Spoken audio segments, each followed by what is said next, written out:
Vamos abrir nossa Bíblia no Evangelho segundo Mateus, capítulo 28.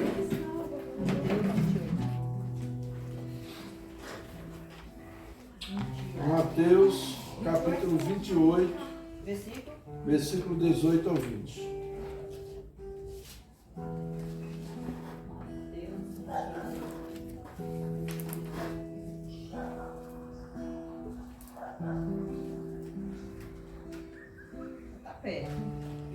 Mateus 28, versículo 18 ao 20.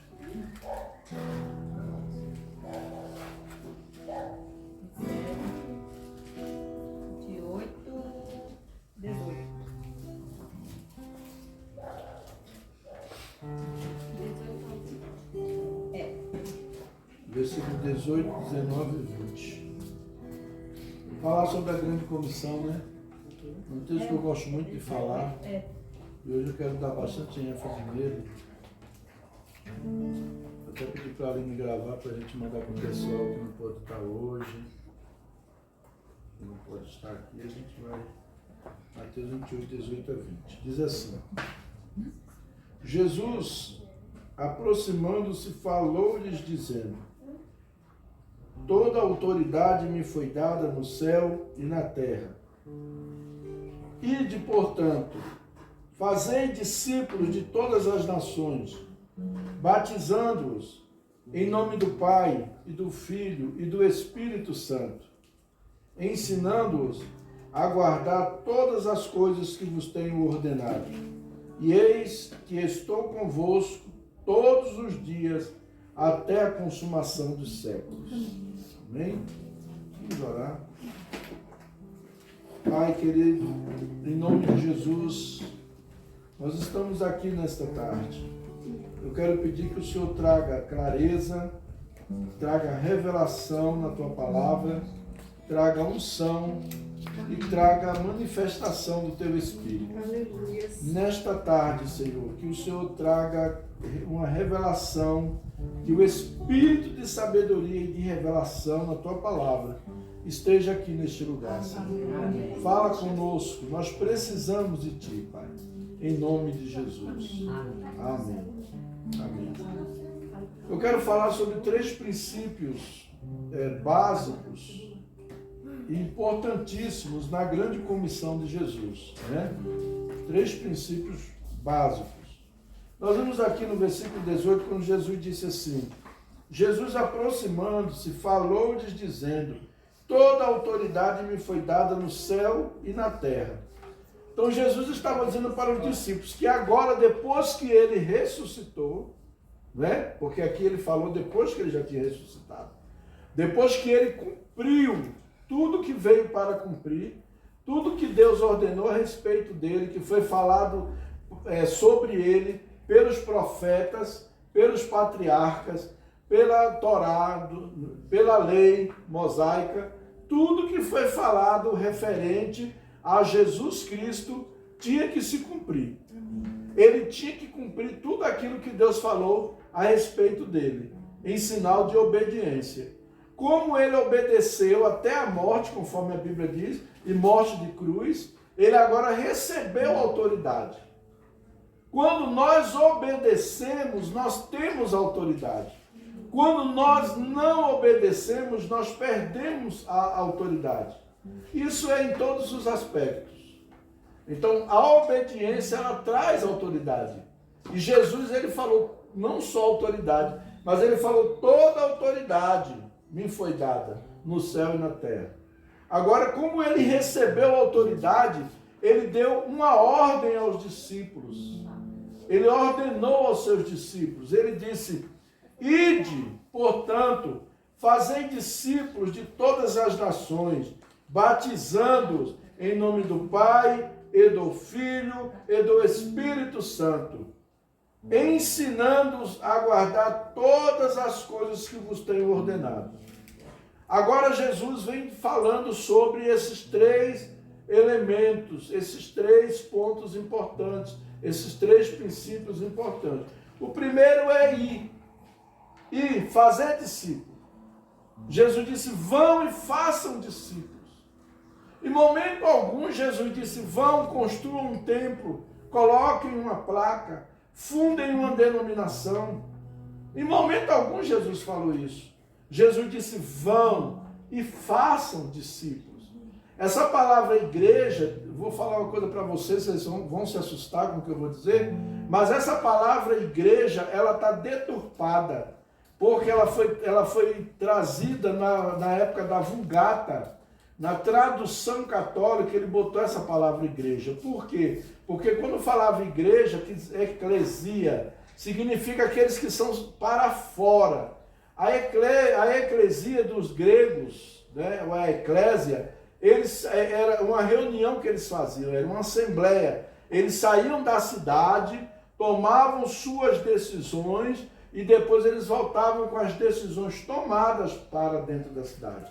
Então, com isso, na Vulgata, na época vamos dizer, na época de Constantino, na época da Igreja Romana, quando o Império Romano dominou, e quando Constantino disse que se tornou cristão, e que foi traduzida a Bíblia, os originais, para a chamada de tradução vulgar das Escrituras, a Vulgata, eles introduziram essa palavra eclesia.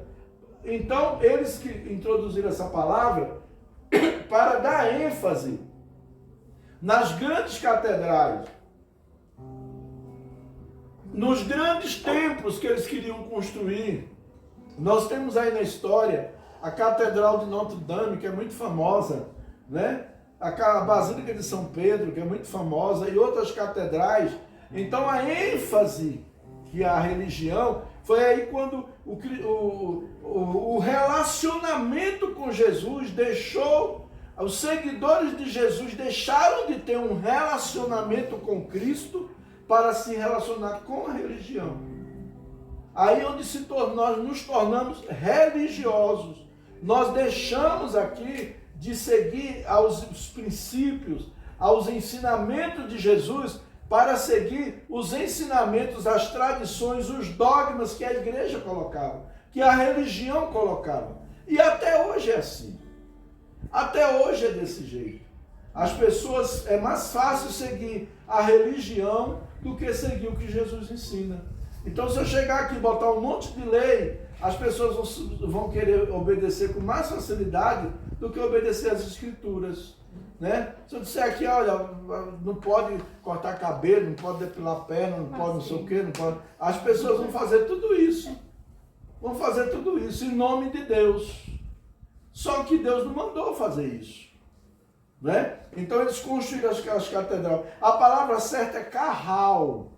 Jesus disse, sobre esta pedra edificarei a minha carral. Carral quer dizer povo, rebanho. Carral significa povo, rebanho. Sobre esta pedra, Simão, sobre esta confissão, não era sobre Pedro. A Igreja Católica disse que Pedro é como é que se fala? O pai da igreja, o primeiro papa, né? A igreja, e que Deus deu a chave do reino para Pedro. Não é por aí. Não foi essa questão. A chave do reino é Jesus, é a fé em Cristo Jesus. Todos nós que temos fé em Jesus, nós temos a chave do reino. Nós temos autoridade para ligar e desligar. Jesus falou em Mateus, né? Que se dois concordarem em alguma coisa que pedirem, será feito. Tudo que ligares na terra será ligado no céu. Tudo que desligares na terra será desligado no céu. Essa é a chave. E quem é que pode fazer isso? Eu e você. Não é Pedro, não é Paulo, não é Timóteo, não é o Gessé, porque o Gessé é o pastor, é o dono do céu, é quem bota no céu e quem bota no inferno. Eu não boto ninguém no céu nem no inferno, o céu não é meu, o inferno também não é meu. Eu apresento o caminho e mostro o caminho, certo? Então Jesus, toda a autoridade, todo o poder me foi dado no céu e na terra. Vão e façam discípulos. Nós precisamos de um local para nos reunir, é claro, nós precisamos, é bom, organizadinho, né? Naquela época, eles não tinham lugar para se reunir, era proibido, eles eram perseguidos. Eles se reuniam nas casas por obrigação, porque eles não tinham de se reunir. Você sabia que eles se reuniam, na época da perseguição à igreja, eles se reuniam até nos sepulcros? Quem sabia disso? Para fazer culto à noite, eles iam até para o cemitério para se esconder da perseguição? Sabiam disso? Quem sabia disso aqui? Pois é, eles faziam culto até dentro de sepulcros.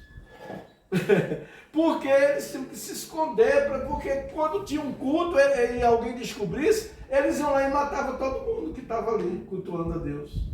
Então eles tinham que fazer os cultos escondidos. E por isso que nesse período os cristãos foram acusados de canibalismo, foram acusados de feiticeiros, né? Porque quando celebrava a ceia do Senhor, que dizia, esse é o meu sangue, esse é o meu corpo, aí eles pegavam essa frase e diziam, olha, tá vendo? Aquele povo, eles são canibais, eles comem carne, o corpo, eles comem corpo, eles bebem sangue, eles são canibais. Não é, eles estavam falando sobre o sangue de Jesus, simbolizado pelos vinhos, pelo pão que foi partido, que significa o corpo de Cristo partido, né? Então tudo eles utilizavam para perseguir. Só existiu na história da igreja, que depois eu vou fazer um estudo sobre a história da igreja, os avivamentos, só existiu um grupo, que até hoje existe esse grupo, que nunca se misturou com os ensinamentos do romano. Foi os valdenses que se reuniam, os seguidores de Valdo, que se reuniam em uma montanha. Então era difícil acesso, era muito difícil chegar lá. Então eles não perseguiam eles. Eles conseguiram, geração em geração. E eles eram uma comunidade. Foi a primeira comunidade que a gente ficou sabendo que existiu, que até hoje eles existem e eles nunca se contaminaram com o catolicismo romano. Interessante, né?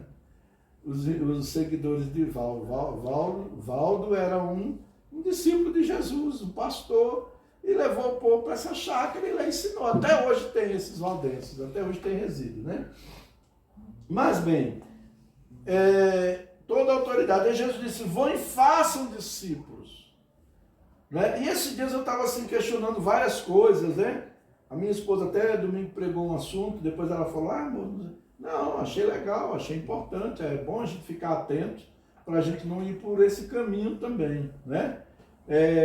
Que caminho? O caminho de uma seita. O que é uma seita? Uma seita é um grupo sectário. Um grupo sectário que prega que só existe salvação nele. Só ele que é o certo. Os outros tá tudo errado, né? Então assim, eu estava até conversando com ela, falei, não, graças a Deus eu não tenho essa visão. Eu vejo um monte de baboseira, eu sei que a igreja do Senhor, infelizmente, está hoje, nós estamos vivendo numa fase muito complicada, mas tem muitos homens de Deus, muitas mulheres de Deus, como eu acredito que dentro da igreja católica tem muitos padres que são homens de Deus e muitas freiras que são mulheres de Deus. E que não saem de lá por causa... Uma vez o padre falou comigo, eu vou sair daqui, eu sou sustentável. Eu vou fazer o que eu já estou velho. Eu não tenho mais como arrumar emprego. O que eu vou fazer? Se eu sair daqui, eu não vou ter mais sustento. Eu entendi a colocação dele. Você está entendendo? Então, assim, mas eu sei que não é por aí, que o caminho não é esse. Aí a gente vê alguns padres mais jovens, como o padre Fábio de Mello, né? Minha esposa é encantada pelo padre Fábio de Mello. O sonho dela é que eu parecesse com ele. Você é mais lindo que ele. Obrigado. Então, assim, tem o padre Fábio de Mello, tem aquele padre Marcelo Rossi, que já pende para um lado meio parecido com a igreja evangélica. Porque o evangelho é isso. O evangelho não é uma religião. O evangelho é um relacionamento com Jesus. É um relacionamento. Então, quando a gente parte para ficar um grupo sectário, a gente acha que só que para ser salvo tem que estar aqui, né? Se não tiver aqui, ele não é salvo. Falso profeta, o que é um falso profeta? Muitas pessoas às vezes dizem assim, fulano é um falso profeta. Aquele irmão que fica pulando, saracuteando é um falso profeta. Não, ele não é um falso profeta, ele é um meninão na fé. O que é um falso profeta? Um falso profeta é o que nega que Jesus é o Salvador. Falso profeta foi Maomé, que disse que Jesus era um profeta apenas, mas que não era o Salvador do mundo, que a solução era ele. Falso profeta é um cara que diz assim, aquele homem lá dos mormons, Joseph Smith, diz que viu um anjo, deu uma placa para ele, e naquela placa ele disse que eram as leis, e ele fundou uma religião baseada naquilo ali. Rússio Tozel, né? Quando fundou, Charles Taze Russell, quando fundou a Testemunha de Jeová, disse que toda a igreja estava corrompida e que eles eram a restauração, não foi isso? Você está entendendo? Então isso é uma seita. Porque eu vou fundar algo e vou dizer que todos vão para o inferno e eu vou para o céu. Eu vejo as baboseiras, eu digo, misericórdia, o sangue de Jesus tem poder. O homem que cria as leis, né, e não segue as leis de Deus. Não segue as leis de Deus. Você está entendendo? Eu vejo muita coisa errada? Vejo, mas não digo que eles não são meus irmãos. Jamais eu vou dizer que um batista e um presbiteriano. Eu estudei no seminário presbiteriano, eu fiz algumas disciplinas no seminário presbiteriano. O professor de grego batia de frente comigo direto, por causa que eu sou pentecostal. E esse negócio de falar em língua, não tem glossolária na Bíblia. Eu digo, não tem glossolária, mas que eles falaram em outras línguas, eles falaram. E o senhor não pode tirar da Bíblia, porque está aí no grego, no original. Aí ele, você não tem jeitão, você é um herege. Você é um herege. O meu professor de grego queria debater comigo sobre o falar em línguas, o orar em línguas. Eu falei para ele, aí os dons de 1 Coríntios acabaram. Eu digo, não acabaram não, porque o diabo continua fazendo presepada. Satanás continua enganando o povo, continua possuindo as pessoas, continua botando doença nas pessoas, continua trazendo violência. E porque o Espírito Santo não pode continuar fazendo milagres. Eu creio no Deus que faz milagres. Amém. Ao ponto desse pastor um dia me chamar, meu professor, me humilhou na sala de aula, meus colegas ficaram envergonhados. Depois me chamaram e falou para mim, não se incomode não se incomode não, ele é arrogante assim. Eu digo, não estou incomodado não, fica tranquilo, eu estou tranquilo, eu sei quem tem crido. Aí passou uns meses, esse professor me chamou lá no fundo do seminário, que era um seminário interno, né? Me chamou lá no fundão, lá debaixo de uma árvore, de um pé de manga lá. Eu até fiquei assustado, digo, será que ele vai me matar? Eu estava com a arma aí. Aí ele falou, não, é o seguinte, eu estou com meu irmão com câncer. E o senhor acredita, né? Que Jesus cura. O senhor acredita em milagre, né? Eu falei, acredito. Coloca o nome do meu irmão na sua oração. Eu falei, não, coloco. Isso aí não tem problema, professor. Me desculpa, eu digo, não tem nada contra o senhor, não. Eu entendo a sua limitação. O senhor aprendeu assim, o senhor se converteu numa denominação que ensinou isso para o senhor, e o senhor, né? Mas o senhor crê nos milagres. Aí o senhor me pedindo para orar pelo seu irmão, né? Por que o senhor nega? Deus faz milagre ainda hoje, né? Então, outro dia foi meu professor de missões. Eu estava fazendo um trabalho, foi quando eu estava no Piauí. Aí eu comecei a evangelizar lá, 35 pessoas, comecei a reunir com 35 pessoas para estudar o Vida Abundante. Tudo gente que não era crente, gente que eu comecei a trazer, ganhar para Jesus.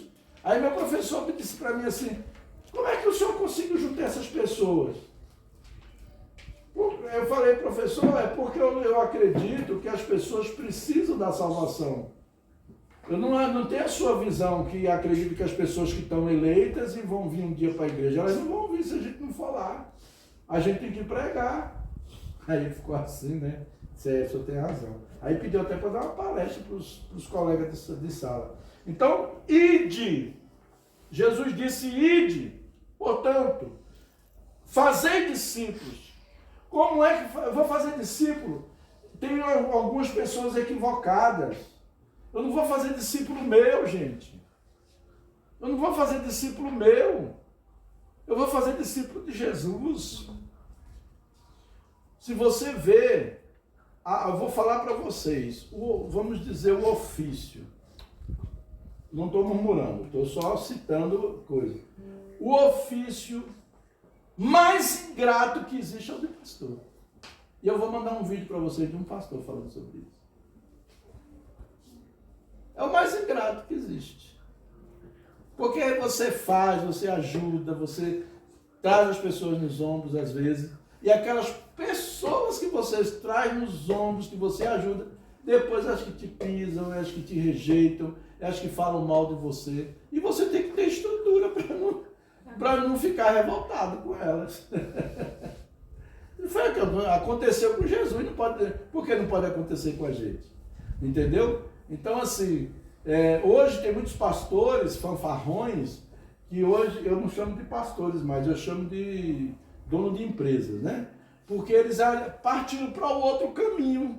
O desespero, o exemplo, a frustração que eles viram outros pastores passarem, né? Uma vez teve um pastor lá na Bahia, ele trabalhava num lugar bem deserto, esquisito para lá, fazendo missões. Você sabe quanto que ele recebia por mês? Parece mentira, mas é verdade, porque a gente chegou à conclusão, e aí juntando para ajudar ele, 33 reais por mês. Tem igrejas que, por exemplo, a igreja presbiteriana, 20 mil reais.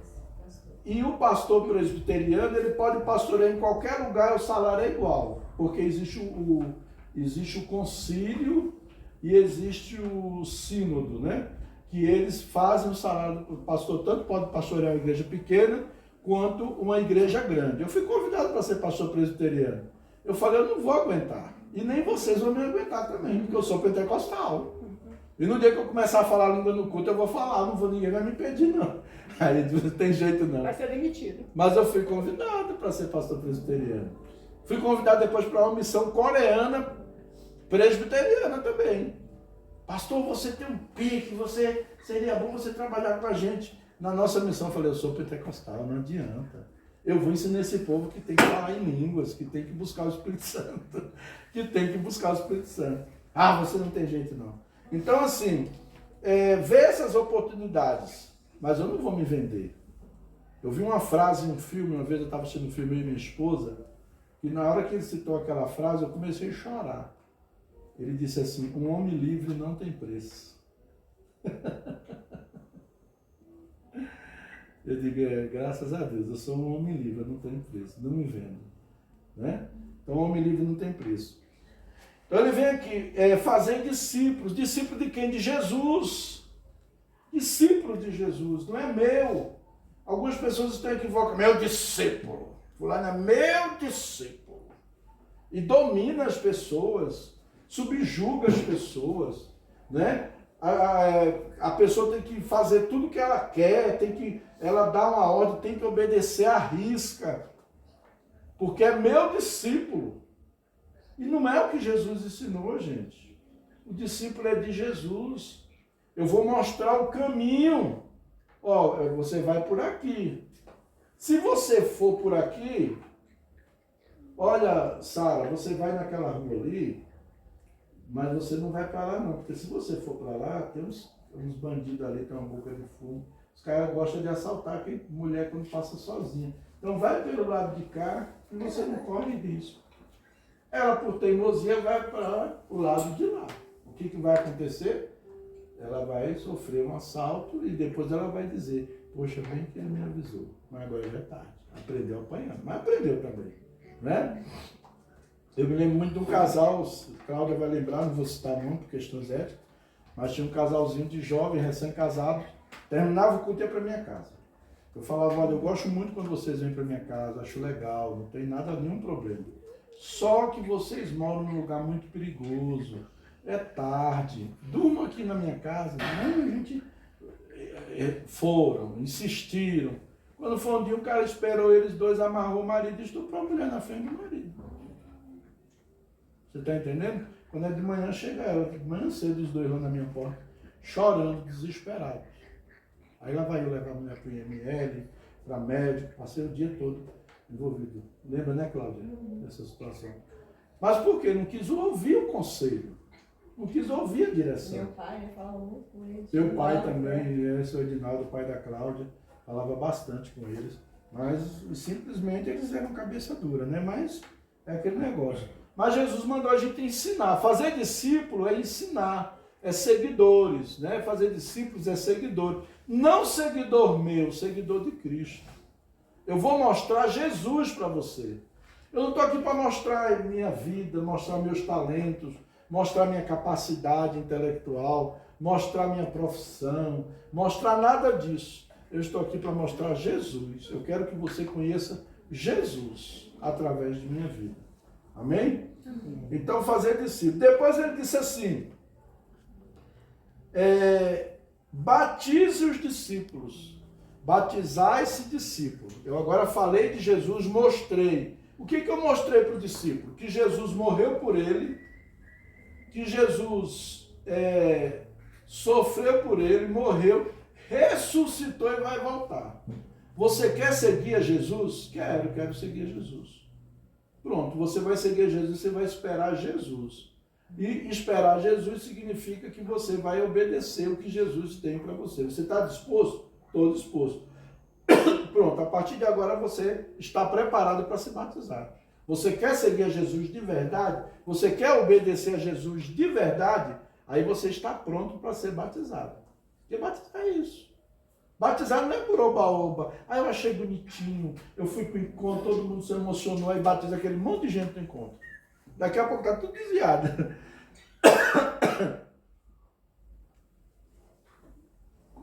Eu batizei porque...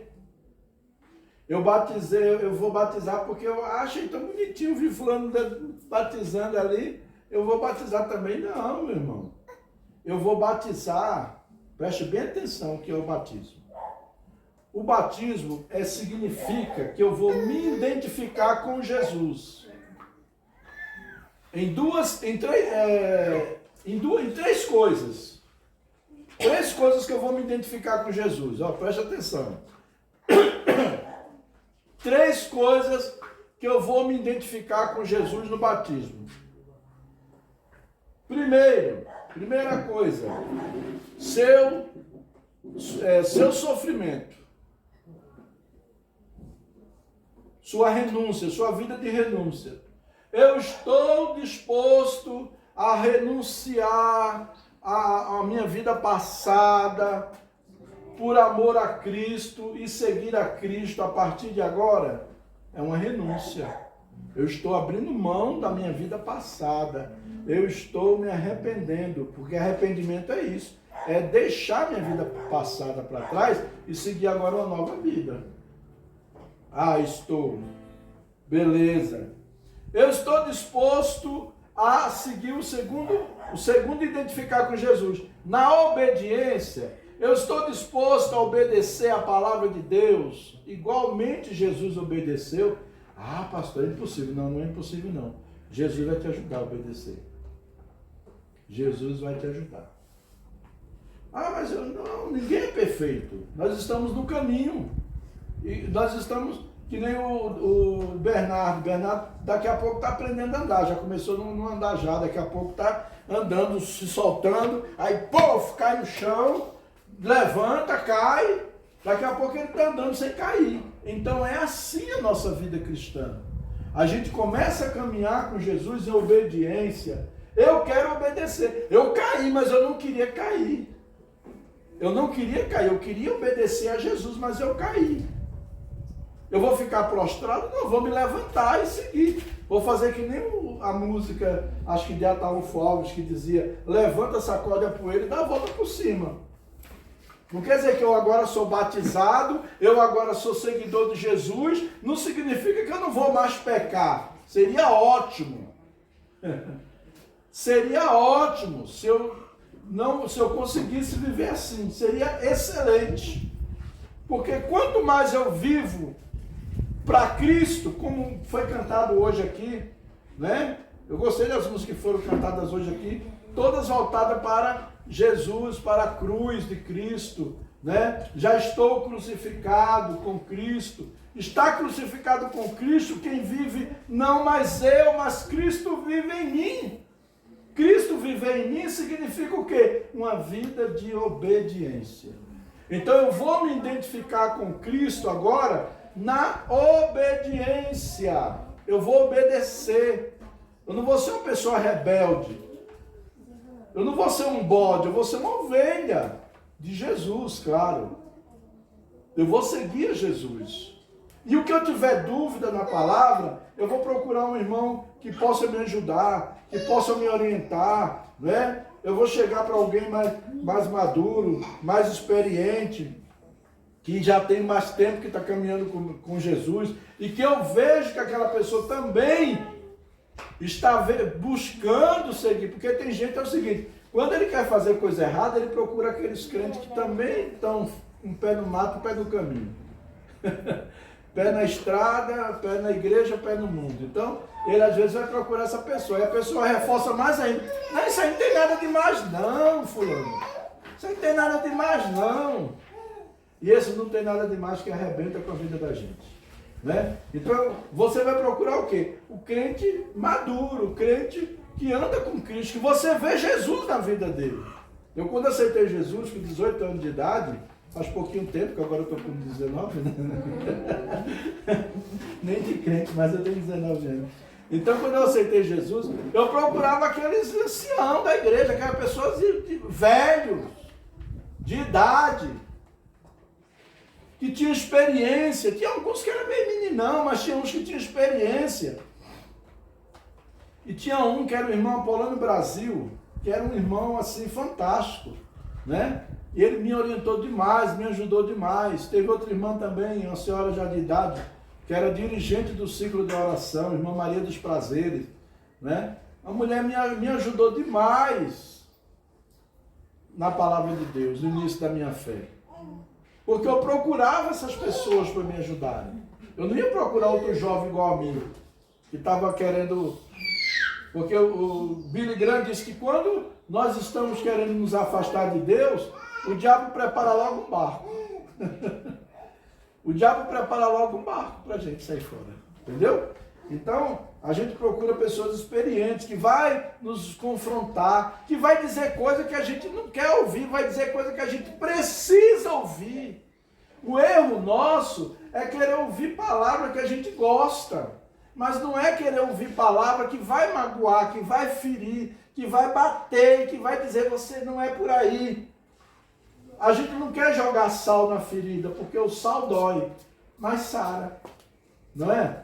O sal arde, você bota um salzinho ali, tem um cortezinho, você bota o sal, dá um pulo lá em cima. Mas daqui a pouco aquela ferida desapareceu, secou. Né? Então, a verdade dói. A verdade dói, o confronto, ele dói. O confronto dói. Nós estamos aí com um curso de psicanálise, formação em psicanálise. Teve gente que chegou para mim e falou, não vou continuar mais. Eu falei, por quê? Não, porque tem que fazer análise didática. Que análise didática? A pessoa, para ser um psicanalista, ele também tem que ser analisado. Ele vai passar por análise. E quando ele vai passar por análise, ele vai abrir a vida dele como psicanalista. E nem todo mundo quer fazer isso, porque dói. Tem hora que dói, botar a coisa para fora dói. Né? Então é a mesma coisa aqui no discipulado, você vai obedecer. Obedecer dói, não é fácil obedecer. Né? Às vezes o pai reclama com o filho, dói. Eu costumo dizer assim, a primeira dor quando você vai dar uma surra no seu filho, a primeira dor quem sente é você. Se você não sentir nada por bater no seu filho, você está sendo um tirano. Você não está disciplinando o seu filho. Você não está amando o seu filho. Mas quando aquela disciplina, ela dói em você, poxa, eu vou ter que fazer isso com meu filho, eu vou ter que bater nele, é o jeito. Quem é pai e mãe sabe disso. É difícil. Mas a varinha funciona, né? O importante é que funcione. Então ele vem aqui fazer discípulos, identificando-os com os, batizando o discípulo, levando o discípulo a se identificar. Depois no versículo 20 ele diz assim, ensinando, que é o terceiro ponto, né? O primeiro é fazer discípulos, né? O segundo é batizar, e o terceiro é ensinar a guardar todas as coisas Ó, ensinar a guardar todas as coisas que vos tenho ordenado. Então, tudo que Jesus ensinou nas Escrituras, nós temos que praticar. E nós temos que, quando discipular alguém, ensinar para essa pessoa também as mesmas coisas. Por isso que a gente começou aqui com Vida Abundante, nós estamos aí, já estamos no último capítulo, alguns vão a gente vai ter que fazer umas aulas aí, alguns vão começar, né? O Vida Abundante. Depois nós entramos tentando arrumar, a questão de arrumar a roda da vida, o temperamento, mexendo com o temperamento. Cada casal, o marido foi fazer o temperamento da mulher, a mulher do marido, os irmãos um do outro. Foi muito engraçado aquele dia. E aí nós vamos trabalhar os hábitos, os maus hábitos. Por quê? Porque tudo isso com o objetivo de nós crescermos, de nós amadurecermos, né? João 14, versículo 21. Alguém pode ler esse versículo? João 14 e 21.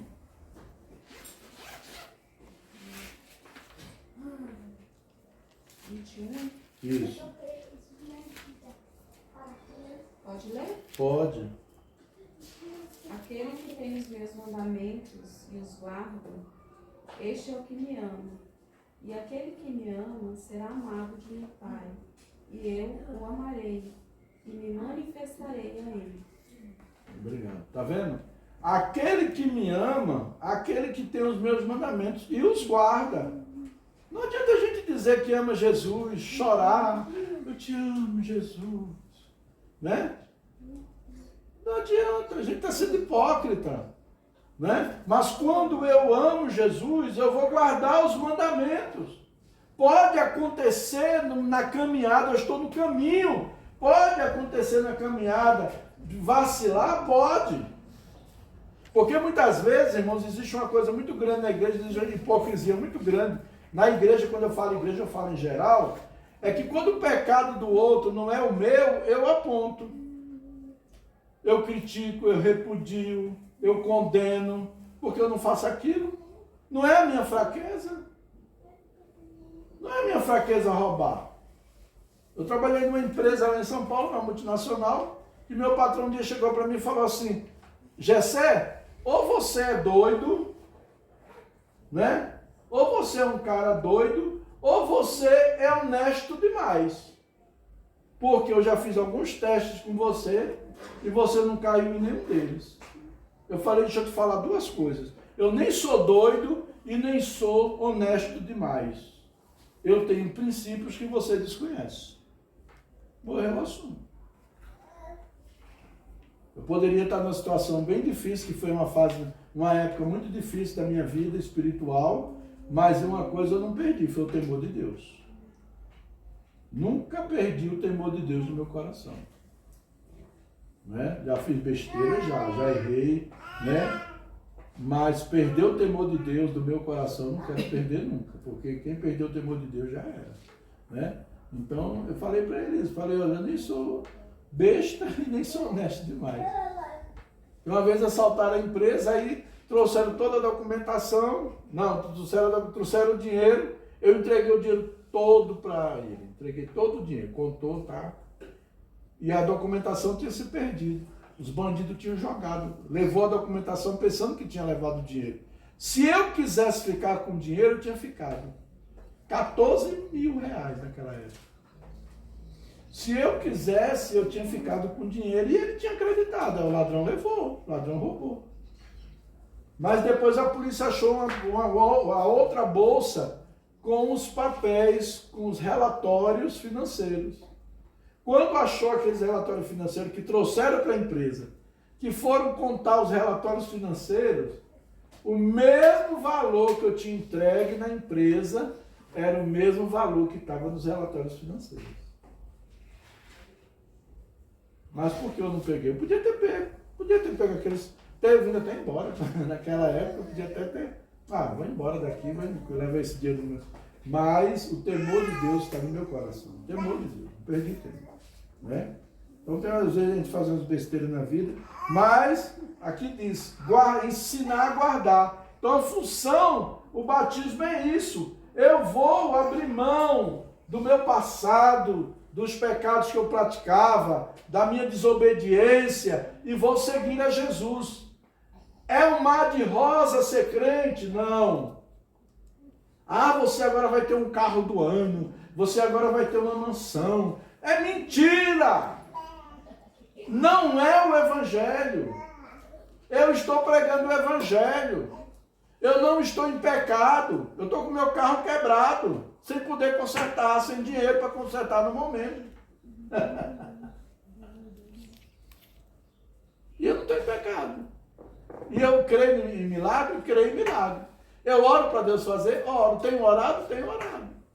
Então é mentira, é engano. Esse evangelho de que tudo vai dar certo, que seus filhos vão ser 100% bonzinhos, que não vai faltar nada na sua vida, na sua casa. Vai faltar, meu irmão. A tragédia vem para todos. Agora, a maneira com que nós atravessamos aquela tragédia é diferente, porque a gente ama Jesus. A gente ama Jesus. Eu não sou preso, não sou agarrado a carro, eu não sou agarrado a dinheiro. Eu gosto de dinheiro? Gosto. Meu irmão mesmo fala, tu gosta de dinheiro? Só diz, gosto demais. Quem não gosta de dinheiro? Eu gosto. Quem não gostar pode acabar. Quem não gosta pode fazer um pix para mim. Mas eu gosto, né? Só que eu não amo dinheiro, eu não sou apegado, o dinheiro não me domina. O dinheiro não me domina, eu não preciso ficar enrolando, mentindo, contando história de carochinha, fazendo campanha de mentira para enganar o povo, para levar dinheiro da igreja, para arrancar dinheiro do povo, não. Né? Então esse é o Evangelho de Jesus, a gente tem que seguir o Evangelho de Jesus. Amém? Então, amados, que a gente possa entender. E o batismo tem que ser algo consciente. Eu batizei sabendo o que eu estou fazendo. Não é uma coisa porque eu achei bonitinho, porque alguém falou que eu tinha que batizar. Não. É eu e Deus. É a minha consciência com Deus. Olha, realmente eu quero seguir a Jesus. Realmente eu quero renunciar às coisas do passado. Eu quero viver em novidade de vida. Eu quero experimentar o novo que Deus tem para mim.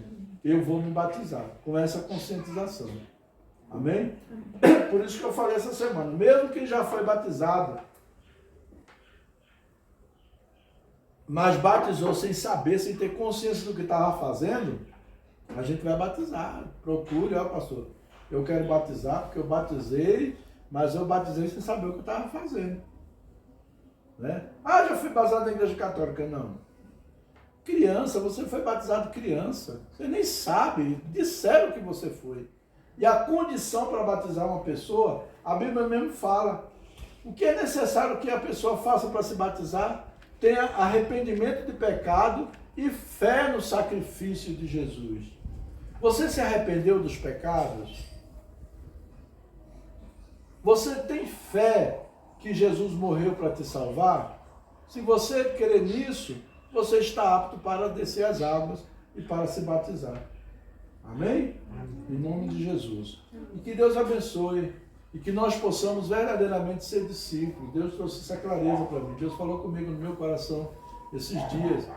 Deus falou, eu não chamei você para fundar uma grande denominação. Eu não chamei você para fundar uma religião. Eu chamei você para fazer discípulos. E vá no meu compasso. Deixe que eu sou quem faço. E eu vou mandar quem realmente vem para se tornar discípulo de Cristo. Né? Não que a gente vai se acomodar e não vai sair para ganhar. Claro que a gente vai sair para evangelizar. Mas que a gente faça discípulo de Jesus. Amém. Amém? Glória a Deus. Vamos orar. Feche seus olhos.